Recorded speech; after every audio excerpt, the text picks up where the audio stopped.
ሰላም ጤና ይስጥልን ውድ የቻናላችን ተከታታዮች ፕሮግራማችን ቤተሰቦች፣ ይህ አብዲራዋ ቲዩብ ነው።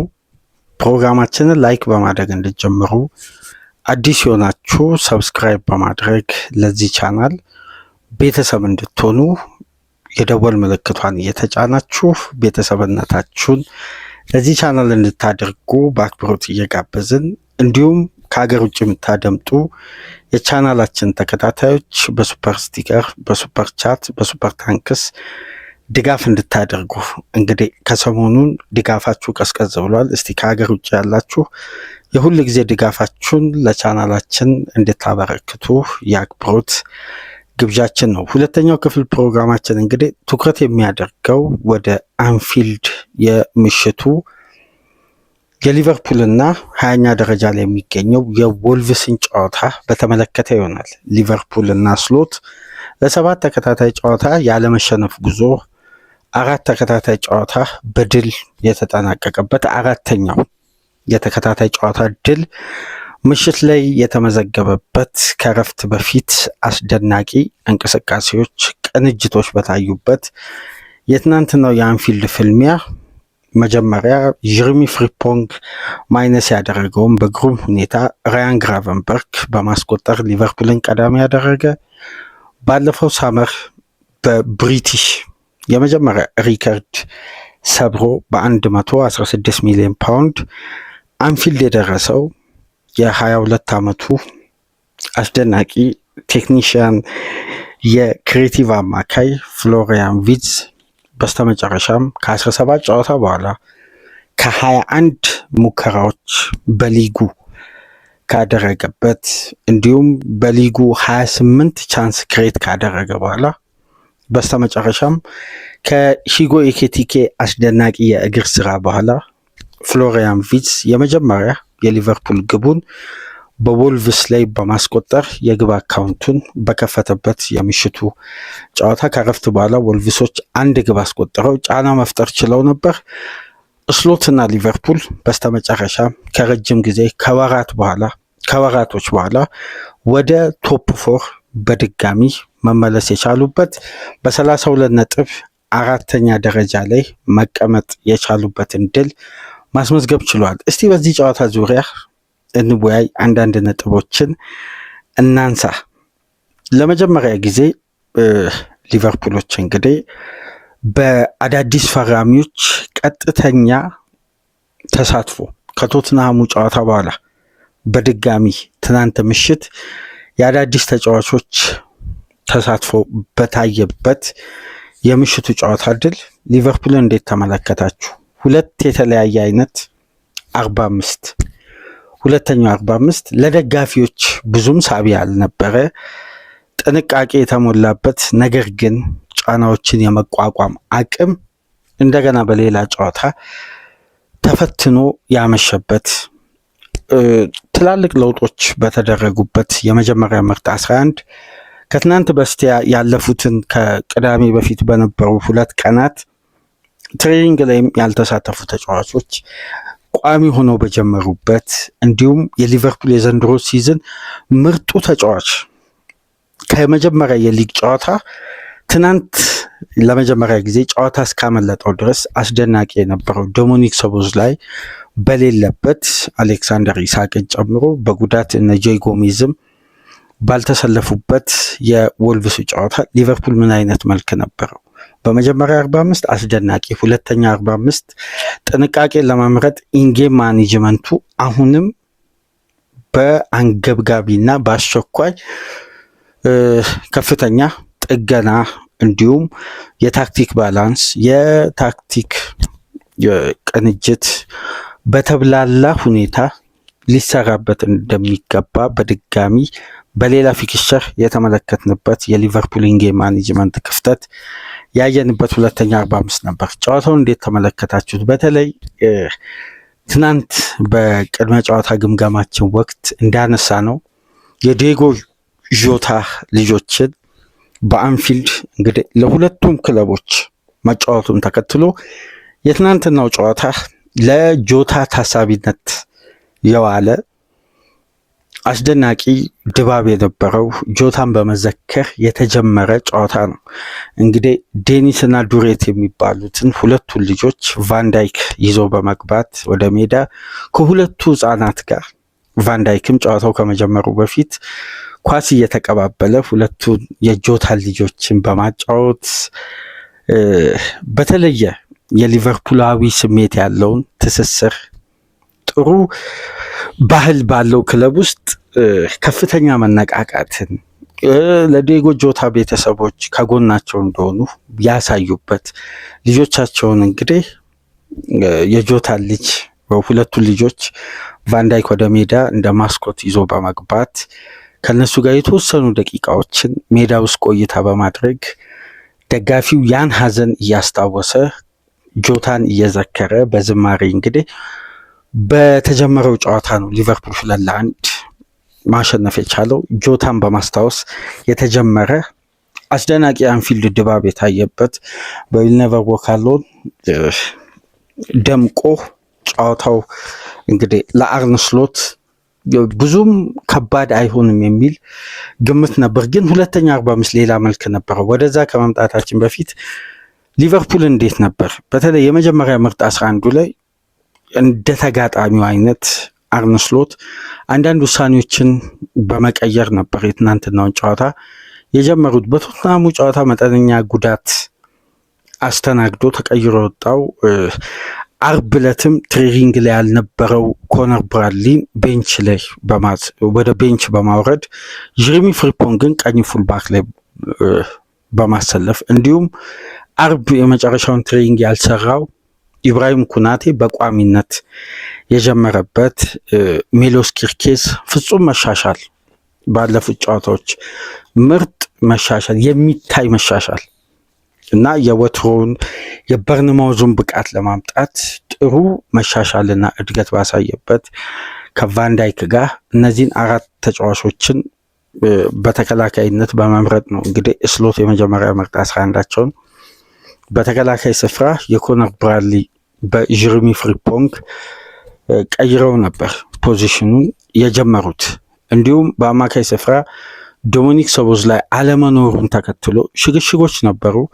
ራያን ግራቨንበርግ፣ ኮርቲስ ጆንስ እና አሌክሲስ ማካሊስተር እንዲሁም በፊት መስመር በኩል ለመጀመሪያ ጊዜ በፕሪሚየር ሊግ ፍሬድሪኮ ኬዛ ቋሚ ሆኖ በጀመረበት የዘንድሮ ሲዝን ከኤኬቲኬ እና ዊድዘ ጋር በመሆን ነበር የሊቨርፑል የፊት መስመር በ4-3-3 የመጀመሪያ ምርጥ 11 የተጀመረው። በግሩም ሁኔታ እንግዲህ የሊቨርፑሎች የመጀመሪያ 15 ደቂቃ የነበረው ፍጥነት፣ የማጥቃት ፍላጎት፣ እርጋታ፣ ቅንጅቶች በተለይ ይሄ ትራንስፎርሜሽናል ሲዝን ተደርጎ የተወሰደ ስለሆነ አንዳንድ እንቅስቃሴዎች ላይ ሲስተማቲካሊ በተለይ በስትራክቸር እና በካራክተር ደረጃ ወደ አንድ ሲስተም ለማምጣት የሚደረገው የቅንጅት ሂደት በተለይ በቅርብ ሳምንት በተጀመረው የዲያመንድ ፎርሜሽን የዊድዘ ነጥሮ መውጣት፣ የራያን ግራቨንበርግ ከጫና ነፃ መሆን፣ ተጋጣሚ ኦቨርሎድ የመፍጠርን አቅም በኮርቲስ ጆንስ ቴክኒካዊ ብላት የአማካይ ክፍል እርጋታ እንዲኖረው የተደረገበት፣ አሌክሲስ ማካሊስተር ከደብል ፒቮት ከራያን ግራቨንበርግ ፖዚሽን ጋር አብሮ ተጣምሮ ከመጫወት ይልቅ አንድ ስቴፕ ወደፊት ሲጠጋ የሊቨርፑል ፕረስ እና በሃይ ፕረስ የመጫወት አቅም ፕረስ ለማድረግ የተመቸበት ነገር ግን ለትራንዚሽንም አማካይ ክፍሉ ላይ የሆነ ያክል ስፔስ የሚከፈትበት ድክመት እየታየ ግን በበጎ የሚነሱ ኦቨርሎዶችን የመቋቋም አቅም በተስተዋለበት የመጀመሪያ 15 ደቂቃ በግሩም ቴክኒክ ፍሎሪያን ቪትዝ ለቡድን አጋሩ አብሮት በጋራ ከጀርመን ለመጣው ሂጎ ኤኪቲኬ በግሩም ፓስ ነበር የመጀመሪያ አጋጣሚ ሊቨርፑሎች ሙከራ ያደረጉት የግቡን አግዳሚ መልሳ ያወጣችበት፣ እንዲሁም አሌክሲስ ማካሊስተር ከደቂቃዎች በኋላ በተጨማሪ የግቡን አግዳሚ የመታበት የዊድዘም ሙከራ በተደጋጋሚ ሊቨርፑሎች ያደረጉት ጥረት የነ ኮርቲስ ጆንስን ጨምሮ ውጤታማ እንቅስቃሴዎች ነበሩ። በስተመጨረሻም በጀሬሚ ፍሪምፖንግ አስደናቂ ከፉል ባክ ይልቅ ይሄ የዊንግ ባክ ባህሪ እንግዲህ በአብዛኛው የሚስተዋልበት ተጫዋች መሆኑ ይታወቃል። ጀረሚ ፍሪምፖንግ የበለጠ ወደ ፋይናል ሰርድ ወደ አታኪንግ ሰርድ ሲቀርብ የተሻለ ተጫዋች መሆኑን በደንብ እናውቃለን። ለተጫዋቹ የሚያመቸው ፖዚሽን ወደፊት አንድ ስቴፕ ቀረብ ብሎ ሲጫወት ነው። የሊቨርፑል ተደጋጋሚ ጥረትና ማጥቃት በተሻለ የጀረሚ ፍሪምፖንግ የሜዳ ውስጥ እንቅስቃሴ ተሞልቶ እንግዲህ በስተመጨረሻም 41ኛ ደቂቃ ላይ ለሀገሩ ልጅ ለሌላኛው ኔዘርላንዳዊ ራያን ግራቨንበርክ በዘንድሮ የውድድር ዓመት 4ኛ ግቡን ባስቆጠረበት አስደናቂ የጨዋታ እንቅስቃሴ ማይነስ ያደረገውን ኳስ ይሄ አማካይ በግሩም ሁኔታ ግብ ጠባቂው ባጠበበበት ፖዚሽን ላይ አስቆጥሮ ሊቨርፑልን ቀዳሚ ያደረጉ። በዛ የኳስ ንክኪ ሊቨርፑል ያለማቋረጥ በዛ ተደጋጋሚ ጥረት በተስተዋለበት የመጨረሻ 10 ደቂቃ ውስጥ ያቺ ግብ ከመቆጠሯ በፊት ሊቨርፑሎች ያልተቋረጠ 18 የፓስ ሲኩዌንስ አድርገው ነው በተለይ ወደ ቀኝ ሜዳ ክፍል ያዘነበለ ጥሩ ሞመንተም ጥሩ ስፔሶችን ክሬት አድርገው ራያን ግራቨንበርክ በግሩም ሁኔታ አስቆጠረው። ጀረሚ ፍሪምፖንግ ለተከታታይ 2ኛ ጨዋታ ነው አሲስት ማድረግ ሲችል ከቶትናም ጋር እንዲሁም ትናንትና አመቻችቶ በማቀበል ከ90 ሰከንድ በኋላ ከደቂቃዎች 2 ደቂቃ ባልሞላ ጊዜ ውስጥ ኤኬቲኬ የወልቭስን 2 ተጫዋቾች በግሩም የቴክኒክ አቅም ይሄ ተጫዋች እንግዲህ በሊቨርፑል ቤት በሊቨርፑል ደጋፊዎች ልብ ውስጥ ጠልቆ እንደገባ ይታወቃል።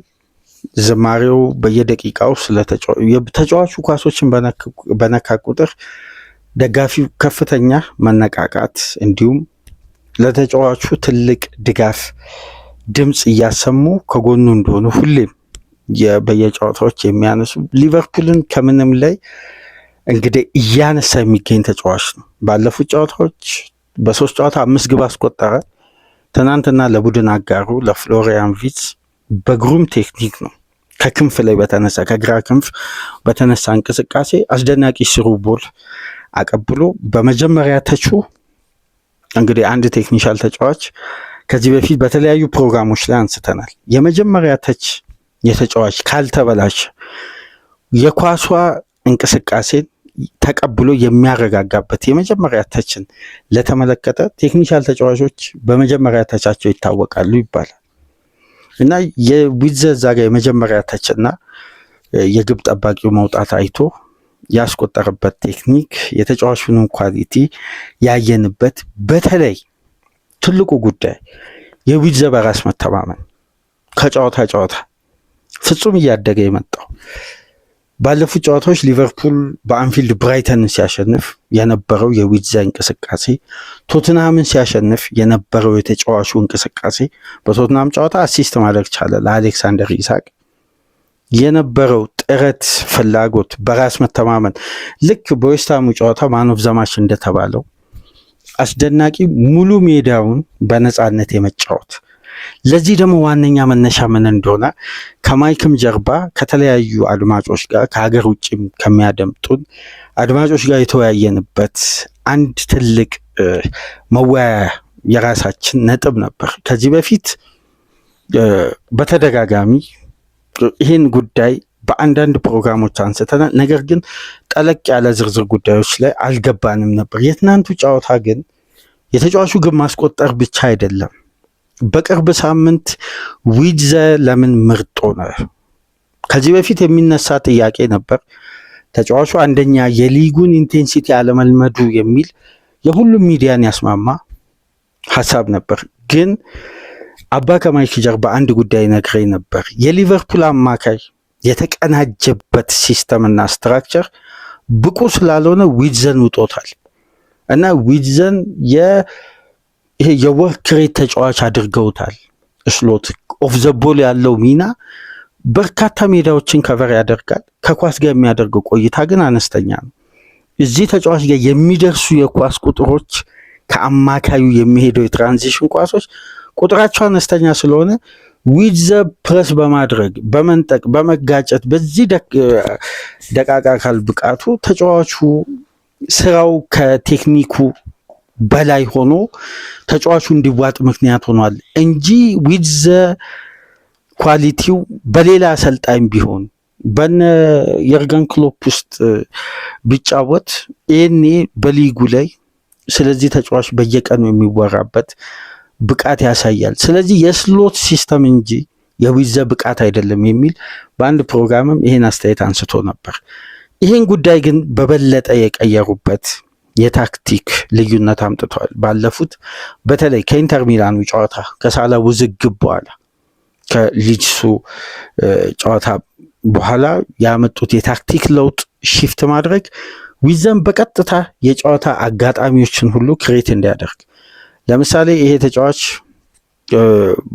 በቀጥታ በኳስ እንቅስቃሴ ላይ በግብ ላይ አሲስት ባያደርግ እንኳን ሶስተኛ ኳስ አራተኛ ኳስ ላይ የመገኘት ግቧ ከመቆጠሯ የመጨረሻ ንክኪዎች ላይ በቀጥታ ተሳታፊ የመሆንንም አቅም እያሳየ መምጣቱ አይን ውስጥ የሚገቡ እንቅስቃሴዎች መብዛታቸው እነዚህ ጉዳዮች እንግዲህ ተጫዋቹን በልዩነት በቅርብ ሳምንት የዊድዘ ጊዜ እየመጣ እንደሆነ ምልክቶች ሲያሳዩ ነበር።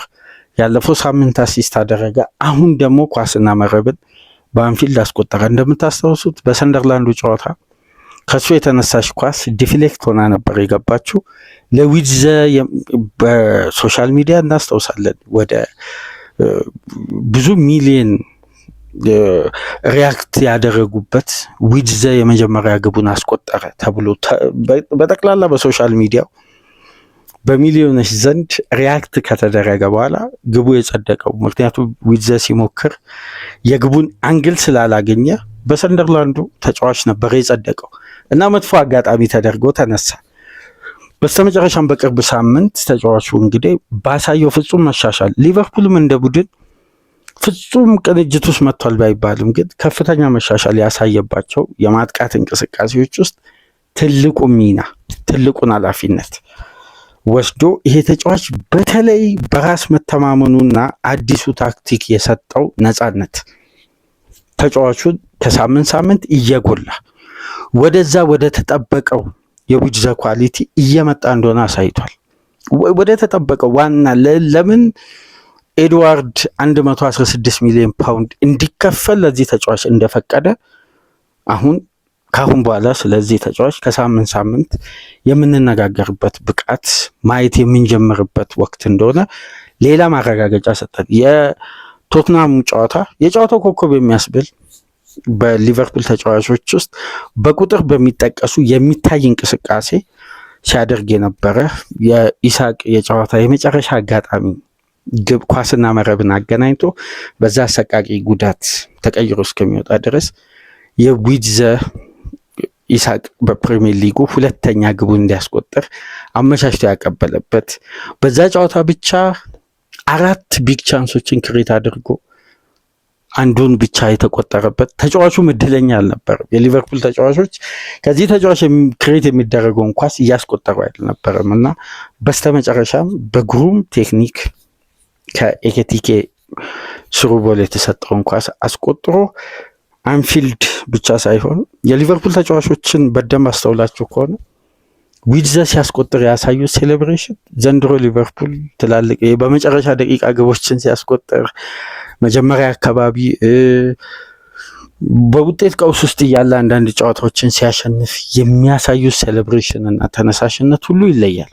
ቫንዳይክ ተጫዋቹ ካስቆጠረ በኋላ ወደ ኮፒንድ ዞሮ ሴሌብሬት አድርጎ እንደገና ተጫዋቹ ጋር ሮጦ በመሄድ ተጫዋቹን ያበረታታበት አሰልጣኙ እንኳን ሴሌብሬት ያደረጉበት በሜዳ ውስጥ የሚገኙ የቀድሞ ሊቨርፑል ተጫዋቾችን ከጨዋታው መጠናቀቅ በኋላ ሲያሳዩ ነበር የነበራቸው ደስታ። ምክንያቱም ሚዲያው እዚህ ተጫዋች ላይ ይሄ ትችት አንለውም። ምክንያቱም በዘንድሮ ሲዝን ሊቨርፑልም ሚዲያው እየተቻ አይደለም። እውነት ለመናገር ከሆነ ሚዲያው ሊቨርፑልን አያብጠለጥልም። እንደውም የሊጉ መሪ አርሴናል ላይ ነው ሚዲያው የሚወርደው። እንግሊዝ ውስጥ አንዳንድ የሆነ ሳይድ የሚያዝ የሚዲያ የዘገባ አይነት እናስተውላለን፣ በግልጽ እናስተውላለን። ማለት መተቸት ባለበት ደረጃ አይተቹም። እንደውም የሊቨርፑል ተጫዋቾችን በደንብ ካስተዋላችሁ በጋዜጦች የፊት ገጽ የሚያደርጉት አሁን ኤኬቲኬ ሻይን ሲያደርግ ከፊት ገጽ ላይ አለ። ዛሬም ዊዝ ዘ ሻይን ሲያደርግ የፊት ገጽ ላይ አለ። ግን ሊቨርፑል ሲሸነፍ የፊት ገጽ የሚያደርጉት አሰልጣኙንና ትችቶች ሁሉ የሚሄዱት ወደ አሰልጣኙ ነው። ሊቨርፑልን እንደ ቡድን አይተቹም፣ እንዲሁም ምክንያት ይፈጥራሉ። በየስቴጁ የሳላ ጉዳይን ያነሳሉ። እንዲሁም የአሰልጣኙ የሽግግር ጊዜ መሆኑ አሁን ነው የክሎፕ ቡድን ፈርሶ እየተገነባ ያለው ምክንያቶች ይፈጠራሉ እና ይሄ ቡድን በብዙ መልኩ ሊተች ሳይሆን ሊሻሻል ይሄ በኋላ ፎርሙን ካገኘ ማንም የሚያስቆመው ቡድን ነው። የዘንድሮ ሲዝን ሊያልፈው ይችላል፣ ግን ቀጣይ ጊዜያት በጣም በሊጉ ላይ ዶሚኔት የሚያደርግ ቡድን ነው የሚል ሳይድ የያዘ በቃ በግልጽ ሳይድ የያዘ አስተያየቶች ናቸው የሚሰጡትና ነገር ግን ከእንግሊዝ ውጭ ያሉ ሚዲያዎችና በተለይ የቀድሞ ተጫዋቾች ሚዲያው በጋዜጦች በትላልቅ ሜንስትሪሞች ባይተቹት እንኳን የቀድሞ ተጫዋቾች ሚዲያ ላይ በቀረበ ቁጥር ይህን ተጫዋችን ታርጌት ማድረጋቸው ሊቨርፑልን እንደ ቡድን ከፍተኛ ጫና ውስጥ ቀጥቷል እና እያንዳንዱ አሁን ሶቦዝ ላይ አግብቶ ኢንተር ሚላንን ሲያሸንፍ ስለ አዳዲስ ፈራሚዎች ተጠይቋል። ኤኬቲኬ ተጠይቋል። ሌሎችም ተጫዋቾች እና አንዲ ሮበርትሰን ጥሩ በነበሩበት ጨዋታ ሁሉም ሲጠየቁ ዊድዘ ነው ትኩረት። ለምን ኢሳቅን ማያተኩሩበት ዋነኛ ምክንያት 3 ወራት ሙሉ ቅድመ የውድድር ጊዜ ዝግጅት አላደረገም። ፊትነሱ እስከ ኖቬምበር መጀመሪያ ድረስ አልመጣም። ጉዳቶች የተደራረቡ ነው። ስለዚህ ኢሳቅ ላይ ትኩረት አላደረጉ። ዊድዘ ግን ከሊጉ የመጀመሪያ ጨዋታ አንስቶ በሜዳው ስለነበር በቅድመ የውድድር ጊዜ ዝግጅት ሙሉውን ከሊቨርፑል ጋር ስለቆየ የቀድሞ ተጫዋቾች በጣም በቀጥታ ይተቹ ነበር። እንደውም አንድ ከባድ አስተያየት በቅርብ ሳምንት በቶክ ስፖርት ቀርቦ አንድ የቀድሞ ተጫዋች ስሙን አላስታውስም እና ዊድዘ ላይ የሰጠውን አስተያየት የእንግሊዝ ሚዲያ ወደዛ ትችት ወደዛ ሚዲያ ነው ይላኩ። ሌሎች ዘጋቢዎች ዊድዘ እኮ ገና 22 ዓመቱ ነው። ምን አይነት ኤክስፔክቴሽን ነው? የወጣበት ገንዘብ በወቅታዊ ብቃት ነው። ሊጉ ደግሞ በጀርመን ሊግ ስታንዳርድ አይደለም፣ በጣም በብዙ ርቀት ከፍ ያለ ነው። ስለዚህ ጊዜ የሚያስፈልገው ተጫዋች ነው የሚል ከሚዲያው በኩልም ሽፋን አለ። አንዳንድ አሁን በሜሞች ልክ አትመልከቱ የሚዲያውን ትችት። ከባድ ትችቶች የሚመጡበት የእንግሊዝ የጋዜጦች የፊት ገጽ እንደውም በአንድ ወቅት የጁኒየር ኒግልስማን ቀጥታ የሊቨርፑልን አሰልጣኝና ሲስተሙን በተቹበት ወቅት የሊቨርፑል ተጫዋቾችና የአሰልጣኙ ሲስተም ነው ዊድዘ ቶሎ የሊቨርፑል ቤት ህይወቱ በአማረ ሁኔታ እንዳይጀምር ያደረገው ሲል የእንግሊዝ ጋዜጦች ዋሮፍ ዊድዘ ብለው ነው። ለምንድን ነው ተጫዋቹ በጀርመን ከፍ እያለ በሊቨርፑል እና ታርጌት የሚሆኑት አሰልጣኙ ናቸው። እና በስተመጨረሻም የዊድዘ መድመቅ እንደውም አንድ ኤክስ ገጽ ላይ የተለቀቀ ቪዲዮ ስመለከት በሚያስገርም ሁኔታ የዕለቱ ኮሜንታተር አስተላላፊ የሌላ ቲቪ የሌላ ስርጭት አስተላላፊ ጭምር ሴሌብሬት እስከ ማድረግ ድረስ በከፍተኛ ድምፅ ነበር የዊድዘን ጎል ሲያሞግስ የነበረው። በዚህ ደረጃ ተጫዋቹን አንደኛ ክለቡ ይከላከልለታል፣ ሚዲያው ደግሞ የእንግሊዝ ሚዲያ ማብጠልጠል ደረጃ አልደረሰም ዊድዘን። በነገራችን ላይ ይሄ እውነታ ነው። ሜሞች መብዛታቸው ዊድዘ የተተቻ ይመስለናል። ትላልቅ አሉ እሾክ የሆኑ ተቺ ያሉባቸው ሚዲያዎች በቃ ያን ተጫዋች እንቅልፍ የሚነሱ ሚስማር አይነት አስተያየት በጣም ከባድ አስተያየት የሚተቹ ሚዲያዎች አሉና እነዛ ሚዲያ እንደውም ተጫዋቹ ጥረቱን ተመልከቱ፣ ኦፍ ዘ ቦል እንደዚህ ይሮጣል፣ ፋይናል ሰርድ እንደዚህ ነው፣ ሲስተማቲካል ስትራክቸራል ክፍተት ሊቨርፑል ቤት ስላለ ነው፣ ዊድዘ አይደለም ተጠያቂ። ልክ እንደ ጁኒየር ኒግልስማን እንዴት ዊድዘን ትተቻላችሁ እያሉ ሚዲያው ከበራል። በስተመጨረሻም ግን ኳስና መረብ ማገናኘቱ አንደኛ እግር ኳስ እንደሚመለከት በእግር ኳስ እንደሚዝናና አንድ የእግር ኳስ ቤተሰብ ብንጠይቅ የዊድዘ በሊቨርፑል ቤት ፈጣን ምላሽ አለመስጠት ለክለቡ የተለየ አመለካከት ሊኖረው ይችላል። ፐርሰናሊ ግን ለዊድዘ በእግር ኳስ ያለው ምስል ይሄ አይደለም። የትኛውም የእግር ኳስ ቤተሰብ በነገራችን ላይ እንደውም በአንድ ወቅት ቴሌግራፍ ላይ ታስታውሳላችሁ ፕሮግራም ሰርተን ነበር። ከፍተኛ ውዴታ ሊቨርፑል ካተረፈበት በዘንድሮ ሲዝን ምክንያቶች መካከል የነ ዊድዝ አይነት ተጫዋቾች መፈረም ናቸው። በዓለም አቀፍ ደረጃ ተወዳጅነት ያላቸው በቅርብ ዓመት ውስጥ በወጣት እድሜያቸው ከሰሩት ስራ አስደናቂ የእግር ኳስ የሆነ አንድ ትልቅ ለወደፊት ደረጃ የሚደርስ አንድ የክሬቲቭ አማካይ ከረጅም ጊዜ በኋላ በእንግሊዝ እግር ኳስ በሪከርድ ዋጋ ተዘዋወረ የሚለው ጉዳይ ተጫዋቹ ላይ አይኖች በከፍተኛ ሁኔታ ከፋሉ። ያኔ እንግዲህ ከብዙ ውጣ ውረዶች በኋላ ግን ዊድዘም እንግዲህ በአንፊልድ ደጋፊዎች፣ በሊቨርፑል ተጫዋቾች፣ በአሰልጣኙ በሁሉም ዘንድ ከፍተኛ ደስታን የጫረ የመጀመሪያ ሊቨርፑል ግቡን ማስቆጠር ችሏል። ሁለተኛ 45 እናንሳና የዊድዘ ምርጥ መሆን ሲስተማቲካሊ ነው ስንል ምን ማለት ነው? ከብዙ አድማጮች ጋር ከማይክ ጀርባ የተወያየነውን በተለይ ደግሞ አባይ ነገረኝ ጉዳይ ወደ እናንተ የምናደርስ ይሆናል። ግን ሁለተኛ 45 በቅርብ ሳምንት ውስጥ ሊቨርፑል ድልም እያደረገ አንድ አስተማማኝነት የጎደለው ኢንጌም ማኔጅመንት አለ።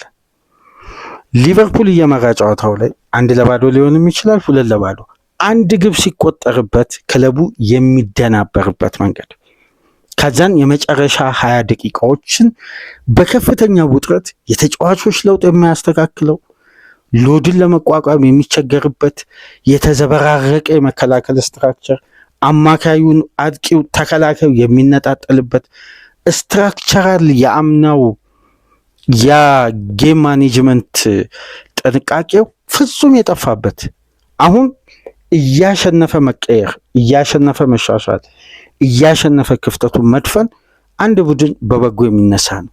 ነገር ግን ከጨዋታ መሻሻል ያለባቸው ጉዳዮች እየተሻሻሉ አይደሉም። አሁን ማደግ ያለባቸው ኳሊቲዎች ፋይናል ሰርድ ላይ የተገኙ አጋጣሚዎችን መግደል ጥሩ ባህሪ ሊቨርፑል እየተላበሰ ነው። ምክንያቱም ታስታውሳላችሁ ከፍተኛ ኤክስጂ ክሬት አድርጎ አነስተኛ ግብ ያስቆጠረው በዘንድሮ ሲዝን ሊቨርፑል በሊጉ ከፍተኛ ኢላማውን የጠበቀ ሙከራ ያደረገው ክለብ ሊቨርፑል ነው። በርካታ ሙከራዎችን ያደረገው ሊቨርፑል ነው። ነገር ግን በሊጉ ከፍተኛ ቁጥር ያስቆጠሩትን ክለቦች እንኳን አልደረሰም። ይሄ ክፍተት በቅርብ ጊዜያት ውስጥ ሲነሳ ነበር። እነዚህ ጉዳዮች ተሻሽለዋል። ነገር ግን መርቶ ያንን ውጤት ለማስጠበቅ የሚመርጥበት የጨዋታ ሂደት አሁንም ሲስተማቲካሊ መጠናከር ያለበት ነው። ይሄ መረጋጋትን መስከንን እና ተጋጣሚ ሊቨርፑል ላይ ኦቨርሎድ እንዲፈጥር የሚፈቅዱት የማሰቢያ ጊዜ የሊቨርፑልን ታይሚንግ እና ዲሲዥን እያበላሸ ነው። በተለይ ተጋጣሚ የተገኘውን አጋጣሚ አሁን ቶትናም 2-0 ሊቨርፑል እየመራ ነው። ሪቻርልሰን ተቀይሮ ገብቶ በአንድ ኳስ እንቅስቃሴ ኮርና አስገኘ፣ ቅጣት ምት አስገኘ፣ በሶስተኛው አስቆጠረ። ከዛም በኋላ ቶትናም 10 ተጫዋች ሆኖ ከፍተኛ ጫና ፈጠረ። 9 ሆኖ ከፍተኛ ጫና ፈጠረ። ሮሜሮ እንደገና በቀየቱ ከዛቪ ሲሞንስ በኋላ ሊድስ ዩናይትድ ሊቨርፑል ላይ ውጤቱን ሲቀይር 2-0 ሊቨርፑል እየመራ አላስፈላጊ ፍጹም ቅጣት ምት ኩናቴ ፋውል ሰራ። 2-2 አደረጉ። ሶቦዝ ላይ 3-2 አደረገ። የመጨረሻ ደቂቃ ላይ ሊቨርፑል ላይ የተፈጠረውን ኦቨርሎድ ለመቋቋም መቸገራቸው አሁን ያ ባህሪ በድል ውስጥ እየተደበቀ ነው። ነገር ግን ከጨዋታ መሻሻሎች ሊታዩ የሚገባ እስሎት ትልቁ ትኩረታቸው በተለይ መጀመሪያ ሳምንት አካባቢ የነበረው ክፍተት ድጋሚ አሁን እያንሰራራ ነው። የቆሙ ኳሶች ክፍተት በሁሉም ውድድሮች 12 ግብ በሊጉ ብቻ ደግሞ በሊጉ 12 ግብ ከቆመ ኳስ ነገር ግን ከኮርና ደግሞ 7 ግብ በቀጥታ ተቆጥሮበታል። ትናንትናም ወልቭስ ያስቆጠራት ብቸኛዋ ግብ በቡዌኖ አማካኝነት 51ኛ ደቂቃ ላይ ያስቆጠሩት ግብና ከዛም በኋላ ሁለተኛ 45 አድማጮች በጣም የሚያስገርማችሁን አንድ ስታት ልንገራችሁ።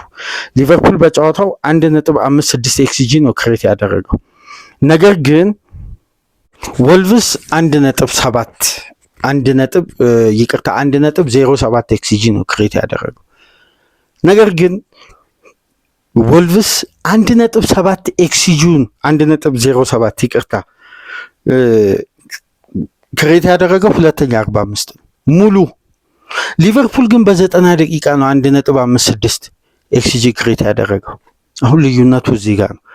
አንዱን ሁለተኛ 45 ሙሉ ኮምፕሊትሊ ሊቨርፑል ዶሚኔት መደረጉን የምናስተውልበት። በእነዚህ እንቅስቃሴዎች ውስጥ የወልቭስ ከሊቨርፑል እኩል 4 ኢላማውን የጠበቀ ሙከራ ሲያደርግ ከአራቱ 3ቱ ኢላማቸው የጠበቁ ሙከራዎች የተደረጉት ሁለተኛ 45 ነው። በበቂ ሁኔታ ሊቨርፑል ላይ ጫና ፈጥረዋል። ኢንጌም ማኔጅመንቱ ከ52 ደቂቃ በኋላ ቦዌኖ ካስቆጠረ በኋላ የነበረው እነ ዊድዘ ግሩስ ኳስ ካልገባ ፋይናል ሰርድ የተበጣጠሰ እንቅስቃሴ፣ አማካዩና ተከላካዩ መካከል ያለው መናበብ፣ አማካዩና አጥቂው መካከል ያለው መናበብ ልክ የቶትናሙ አይነት ጨዋታ ከዚህ ቀደም ሊድስ ላይ ያስተዋል ነው አይነት ጨዋታ። ብራይተን ግባ ያስቆጠር እንጂ ሁለተኛ 45 በተለይ ከኤኬቲኬ ሄዲንግ በኋላ የበለጡበት መንገድ ይሄ ጉዳይ ለስሎት ቀጣይ አሳይመንት ነው። በተለይ ሴት ፒስን አሁንም ስሎት በትኩረት ሊሰሩበት የሚገባ ሌላኛው የዘንድሮ ሲዝን የሊቨርፑል ድክመት ነው። ግን እያሸነፈ እነዚህን ድክመቶች መቅረፍ ማሻሻል የሚችል ከሆነ ክለቡ በጥሩ ብቃት ከዚህም በላይ ደረጃውን ማሻሻል እንደሚችል የፊት መስመር ኳሊቲ አሁን ወደ ሪትም እና ወደ አስቆጣሪነት መምጣታቸው የበለጠ ደግሞ ለአሰልጣኙ በራስ መተማመናቸውን ከፍ እንዲያደርግ እንዲሁም የነኮርሊ ጋክፖ ወደ ስብስቡ መመለስ አማራጩን አስፍቶ የፊት መስመሩን ጥንካሬ የበለጠ ለማብላላት በቀጣይ ጨዋታ ደግሞ ሰቦዝ ላይ ወደ ሜዳ ይመለሳል። የሊቨርፑል ኢንጂን ሩም ነው። የኢነርጂ ክፍል ዋናው ዶሚኒክ ሰቦዝ ላይ ነው። የትናንትና ሁለተኛ 45 ሊቨርፑል ያጣው ኢንጂን ሰቦዝ ላይ እንደሆነ ሜዳ ውስጥ ያስታውቃል። ሲከላከል ሁሉም ቦታ ነው የሚገኘው፣ ሲያጠቃ ሁሉም ቦታ ነው። ያን ኢንጂን ሩም ማጣቱን አንዱ የሊቨርፑል ኢነርጂ ጉለት ይስተዋል ነበር። ግን ለምንድን ነው ዊዝደ በቅርብ ሳምንት ለሊቨርፑል ደጋፊዎች ማራኪ እንቅስቃሴ፣ ግብ ላይ ተሳትፎ፣ የተጫዋቹን ዳይናሚክ እንቅስቃሴ ማስተዋል የጀመር ነው? በደንብ ልብ ብላችሁ ከተመለከታችሁ ዊዝደ የመጀመሪያውን አሲስት በሊቨርፑል ማሊያ ያደረገው በኢንትራ ፍራንክፈርት ነው። 2 አሲስት በአንድ ጨዋታ። እዛም ጨዋታ ላይ ተመልከቱ። በአብዛኛው ፍሎሪያን ቪርትዝ በዘንድሮ ሲዝን ምርጥ እንቅስቃሴ ያሳየባቸው ጨዋታዎች ሁሉንም ማለት እንችላለን ኮርቲስ ጆንስ ሜዳ ውስጥ አለ። ለምሳሌ የዊዝደ የመጀመሪያ የሊቨርፑል ጨዋታ አሲስት የነበረው ከፓላስ ጋር ታስታውሳላችሁ። በኮሚቲ ሺልድ የሊቨርፑል የአማካይ ክፍል ጥምረት በራያን ግራቨንበርክ በግል ምክንያት አለመገኘት፣ ማካሊስተር ፊትነሱ ጋር አለመሆን ተከትሎ ኮርቲስ ጆንስ እና ሰቦዝ ላይ ነበሩ በአማካይ ስፍራ። የሊቨርፑል ለረጅም ሳምንት ደጋፊዎች ሲጠይቁ የነበረው ምርጡን ፈርስት ሃፍ በዘንድሮ ሲዝን ያየነው ያ የኮሚቲ ሺልድ ጨዋታ ላይ ነው። የዊዝደ ቴክኒክ የነበረው የሊቨርፑል ማጥቃት ማራኪ ነበር። ለኤኬቲኬ አመቻችቶ አቀብሎ ኤኬቲኬ ያስቆጠረው። ከዛች አጋጣሚ በኋላ ዊዝደ ወጣ ገባ በሚል ብቃት እንደ ሊቨርፑል ውጤት ያልተረጋጋ ነበር። ነገር ግን በዲያመንድ ፎርሜሽን ተጨማሪ የአማካይ ክፍል ቁጥር ከፍ በማድረግ የደብል ፒቮቱ ሚና ለራያን ግራቨንበርክ እና ለኮርቲስ ጆንስ በመስጠት አርነ ስሎት በቅርብ ሳምንት ውስጥ የፍሎሪያን ቪርትዝን ፍጹም ነፃነት ዳግም ያገኙበትን የዚህን ተጫዋች የፈጠራ አቅም፣ የፋይናል ሰርድ የማያቋርጥ እንቅስቃሴና ማራኪ የእግር ቴክኒክን እንድንመለከት ያስቻለው በሜዳ ውስጥ የኮርቲስ ጆንስ መገኘት ነው። ለዚህም እንደ ምክንያት የሚነሱ ትላልቅ ነጥቦች አሉ። ለምሳሌ በትናንትናው ጨዋታ በሜዳ ውስጥ ከሚገኙ ተጫዋቾች ሁሉ በርካታ ኳስ የነካው ኮርቲስ ጆንስ ነው። ሁለተኛ ደረጃ ላይ የነካው ደግሞ ፍሎሪያን ቪርትዝ ነው። ኮምፕሊትድ ፓስ በማድረግም በጨዋታው አንደኛ ኮርቲስ ጆንስ ነው። ሁለተኛ ደረጃ ላይ የተቀመጠው ፍሎሪያን ቪርትዝ ነው። ለምሳሌ ኮርቲስ ጆንስ ሊቨርፑል ተከታታይ 7 ጨዋታ ባልተሸነፈበት የዘንድሮ ማለት የቅርብ ሳምንት መሻሻል ውስጥ ተከታታይ ጨዋታ ላይ ኮርቲስ ጆንስ ቤስት ሆኖ በተሰለፈባቸው ጨዋታዎች በሁለቱ ተጫዋቾች መካከል የተደረገው የፓስ ሲኩዌንስ በሊጉም ሆነ በአምስቱ ትላልቅ ሊግ ከሚወዳደሩ የዩሮፒያን ክለቦች የሻምፒየንስ ሊግም የኮንፈረንስ ሊግም በሁሉ በቀጥታ ፓስ አንዱ ለአንዱ ተጫዋች ያደረገ የተሳካ 96% ፓስ ሲኩዌንሱ የተሳካው የሁለት ተጫዋቾች ቅብብል መካከል አንደኛ ነው። ስለዚህ የኮርቲስ ጆንስ ሚና ፍሎሪያን ቪርትዝን ነፃ የሚያወጣ ነው። አንደኛ የሊቨርፑል ትልቁ ችግር የዊትዘ ቶሎ የሊቨርፑል ቤት ህይወት በአማረ ሁኔታ እንዳይጀምር ካደረጉ ምክንያቶች መካከል ለዊትዘ የሚደረገው ሰርቪስ ከአማካዩ የሚደረገው የፓስ ሰርቪስ በጣም አነስተኛ ነው። ስለዚህ የተጫዋች ምንድነው የሚሆነው? ሚናው ኦፍ ዘ ቦል ፕረስ ያደርጋል፣ ብዙ ሜዳዎችን ይሮጣል። እንደውም በአንድ ጨዋታ ታስታውሱ እንደሆነ 11.2 ኪሎ ሜትር ገደማ ከቨር አድርጎ በጨዋታው አንደኛ ነው። ከቨር ያደረገው የሜዳ ግን በጨዋታው የነካው ኳስ 56 ነው 57 ኳስ። ከቨር ያደረገው የሜዳ ክፍል በጣም ሰፊ ነው፣ የሚነካቸው ኳሶች በጣም ውስን ናቸው። ይሄ ሶስቱ የአምና አማካዮች ሲሰለፉ የበለጠ ለተከላካዩ ክፍል ሽፋን ለመስጠት በሚጥሩበት እንቅስቃሴ ዊትዘ በሌላኛው የሜዳ ክፍል ኦቨርሎድ እየተፈጠረ ተጫዋቹ በአካል ብቃትም በዱዌሎችም ምክንያቱም ተጠግቶት ኳስ የሚቀበል ተጠግቶት አንድ ለአንድ የሚቀባበል ለተጫዋቹ ደግሞ የትራንዚሽን ስፔሶችን ክሬት የሚያደርግ ፓሶች የሉም። እነዚህ ሰርቪሶች ከሊቨርፑል አማካይ ያጥረው ነበር።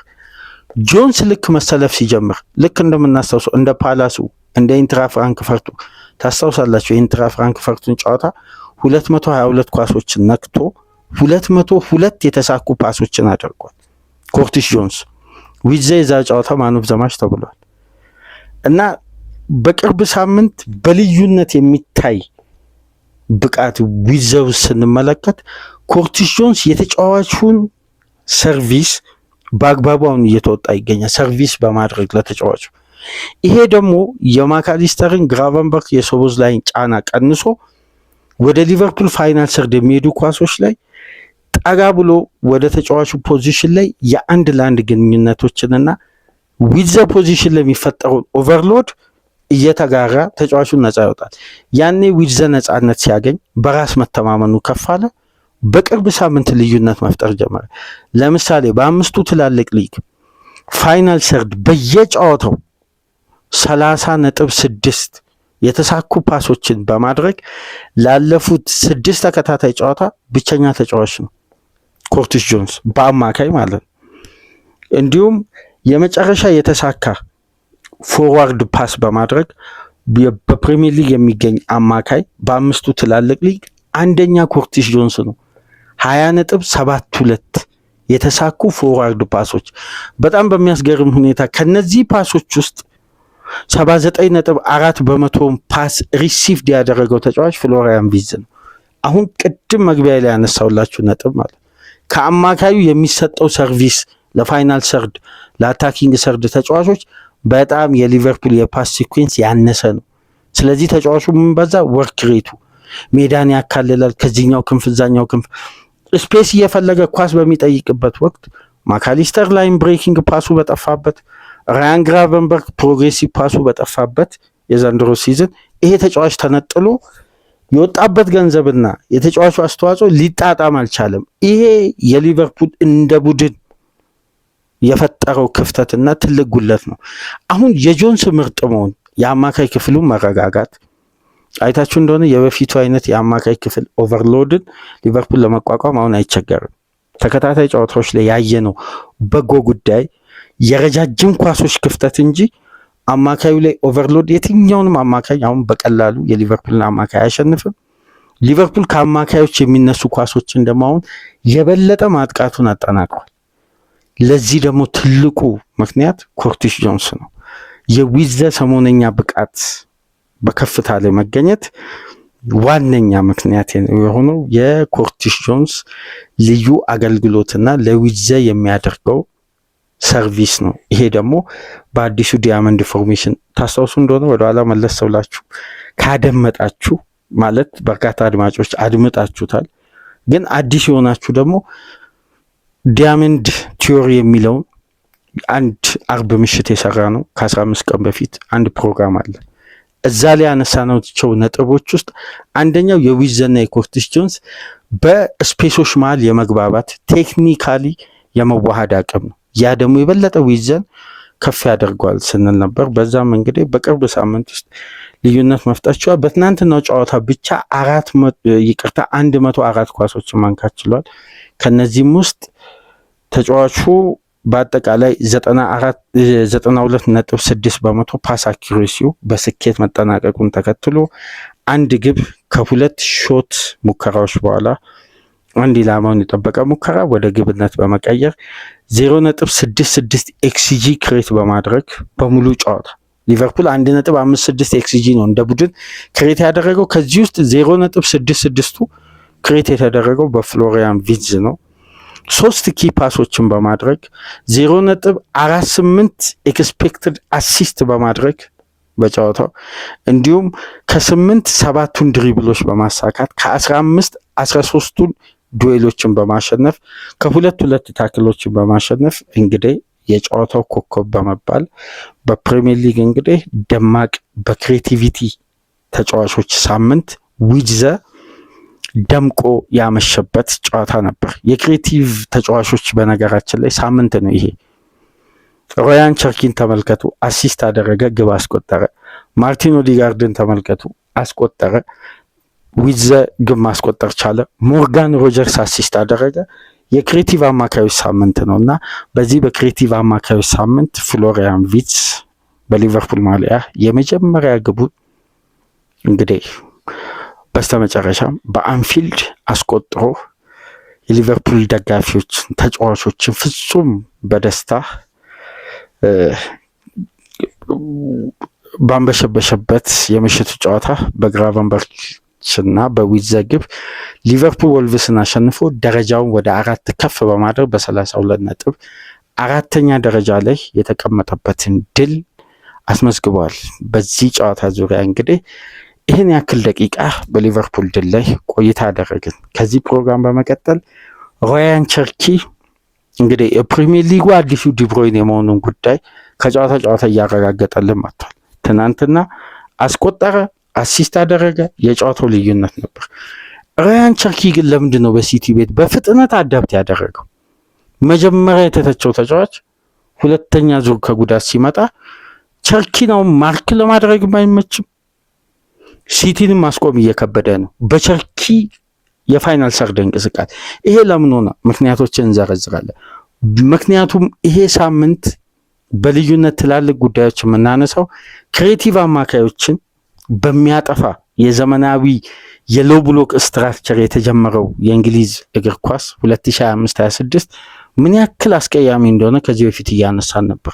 ዴድ ቦሎች ብዙ የተቆጠሩበት፣ ሴት ፒስ ብዙ የተቆጠረበት፣ ኳስ በሜዳ ውስጥ ፍሎ የሚያደርግበት ደቂቃና ፖሴሽን ቁጥር በጣም ያነሰበት፣ የእጅ ውርወራ በዳይሬክት አታክ ፉትቦል ውስጥ ተካቶ ግብ ለማስቆጠር ኤክስጂዎች ከፍ ያሉበት፣ ይሄ ሁሉ ባለበት አጫወት ውስጥ ክሬቲቭ አማካዮች ሚናቸው ተለይቶ ሳይታወቅ የኦቨርሎድ ተጫዋች ሆነው ጨዋታ ውስጥ ጠፍተው የቆዩበት ጊዜያት ስለነበሩ ክሬቲቭ አማካዮችን አተኩረን በርካታ ሀሳቦችን እስከ ቀጣይ ጨዋታዎች ድረስ እናነሳለን።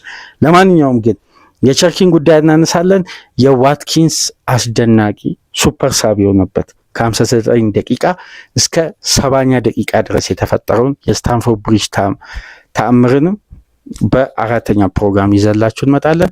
ላይክ፣ ሼር፣ ሰብስክራይብ ማድረጋችሁ እንዳትረሱ። ከሰሞኑን የተዳከማችሁበትን እስቲ ድጋፋችሁን ከሀገር ውጭ ያላችሁ በሱፐር ስቲከር፣ በሱፐር ቻት፣ በሱፐር ታንክስ ድጋፍ አድርጉ። በሮያን ቸርኪና ሲቲ ድል ተመልሰን እንመጣለን። ሰላም ቆዩ።